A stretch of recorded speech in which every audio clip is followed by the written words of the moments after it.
एक गांव में भगवान की कथा चल रही थी। जैसे कोड़ी गांव में कथा चल रही है ना, उसी प्रकार एक गांव में कथा चल रही थी।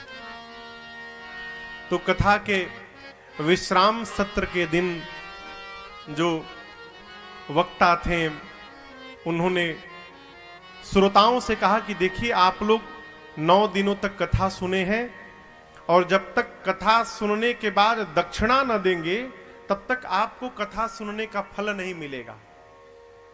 तो लोगों ने पूछा कि क्या दक्षिणा दी जाए? तो वक्ता जी ने कहा कि आप लोग अपनी एक एक बुराई यहां संकल्प करके त्याग दीजिए। जैसे कोई सिगरेट पीता हो तो वो संकल्प ले ले कि आज के बाद हम सिगरेट नहीं पिएंगे। कोई खैनी खाता हो तो संकल्प ले ले आज के बाद हम खैनी नहीं खाएंगे। और किसी के पास यदि बुराई नहीं है तो वो किसी नियम का संकल्प ले ले कि आज के बाद हम 5 माला जपेंगे तब पानी पिएंगे। तो जितने श्रोता थे, किसी ने बुराई छोड़ी, किसी ने कोई नियम का संकल्प लिया। गांव के एक सबसे बड़े सेठ जी थे। सेठ जी न एक दिन कथा में कभी आए, न उन्होंने कोई नियम लिया, न कोई अपनी बुराई छोड़े। कथा पूरी हो गई। रात में गांव के कुछ श्रेष्ठ प्रबुद्ध लोग महाराज जी के पास जाकर बोले, सरकार, सबने कोई न कोई नियम लिया और अपनी बुराई छोड़ी, लेकिन गांव के एक सेठ जी हैं, न वो कथा सुनने आए, न उन्होंने कोई बुराई छोड़ी, न कोई नियम लिया। और तालाब को गंदा करने के लिए एक ही मछली पर्याप्त है प्रभु।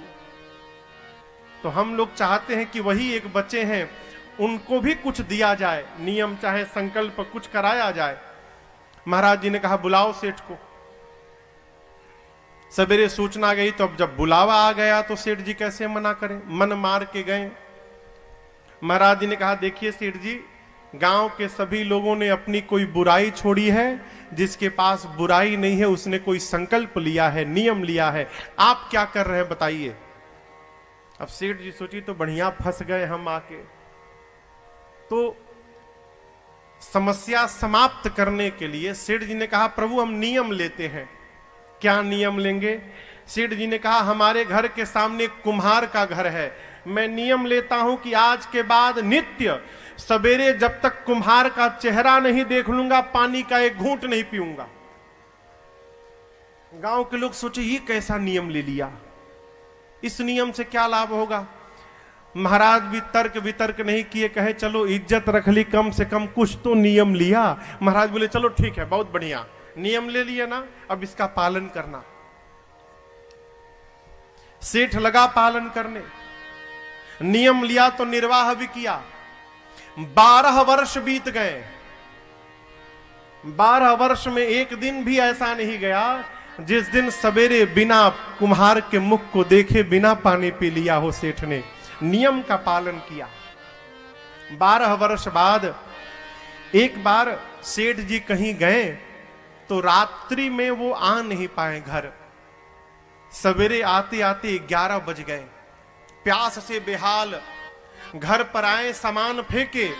घर वाले पूछे कहां जा रहे हैं? बोला रुको, अच्छा ये घर वालों को पता नहीं कि ऐसा नियम लिए हैं। ये किसी बहाने जाकर कुम्हार का चेहरा देख लेते थे। घर वाले बोले, अरे पानी तो पीजिए। बोले रुको तो, पानी पहले आने दो मुझे।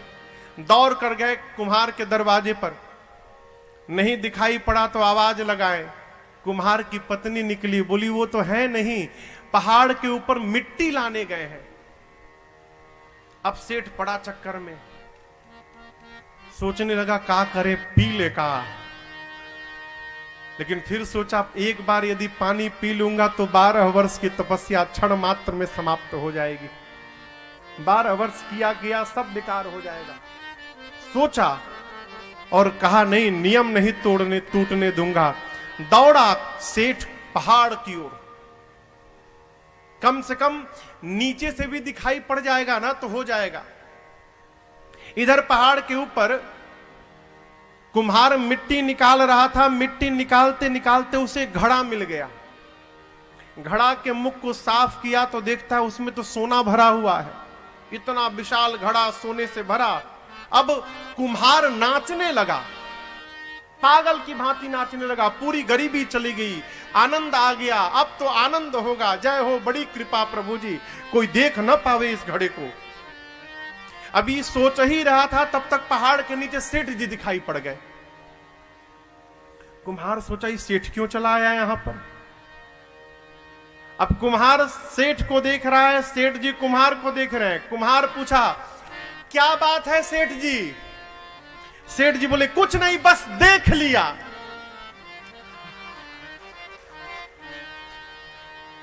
सेठ क्या बोला? देख लिया।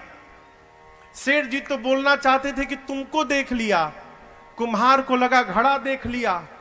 कुम्हार बोला जो देखे चुप रहिए, किसी से बोलिएगा मत, मुझे आने दीजिए नीचे। कुम्हार दौड़ कर नीचे आया, आके पांव पकड़ लिया। सेठ जी आप किसी से बोलिएगा मत, 50-50। सेठ बोला 50-50? जरूर दाल में कुछ काला है। हाँ चलो चलो चलो, क्या 50-50, चलो। कुम्हार लेकर गया घड़े के पास, कहा सेठ जी आपने यही घड़ा देखा था ना, बड़े कृपा रघुनाथ जी की भाई तो ये मिला है, आप किसी से कहिएगा मत, इसका आधा सोना मैं आपको देने के लिए तैयार हूं, लेकिन आप किसी से मत बताइएगा। जब घड़े को देखा कुम्हार, उसके भीतर भरे हुए सोने को देखा है। सेठ जी वहीं सिर पे हाथ धर कर बैठे और फपक के रोने लगे हो। कुम्हार ने कहा सेठ जी आप रो क्यों रहे हैं, आपको तो नाचना चाहिए। सेठ जी ने कहा प्यारे तुझे पता नहीं है, पिछले 12 वर्षों से नित्य मैं सवेरे पहले तेरा मुख देखता था, फिर जल का एक घूंट लेता था। बिना तेरे मुख को देखे मैं आज तक 12 वर्षों में कभी पानी नहीं पिया हूं। कुम्हार बोला फिर रो क्यों रहे हैं? सेठ बोले इसलिए रो रहा हूं प्यारे कि 12 वर्षों तक तेरा मुख देखकर पानी पिया तो इतना सोना मिल गया, यदि 12 वर्षों तक मैं भगवान का मुख देखकर पानी पिया रहता तो आज मेरी क्या गति हुई रहती। अरे अखिया हरि दर्शन की प्यासी, अरे अखिया हरि दर्शन की प्यासी, अरे हरि दर्शन की प्यासी, रे अखिया हरि दर्शन की प्यासी, रे अखिया हरि दर्शन की प्यासी। भाई बाप भगवान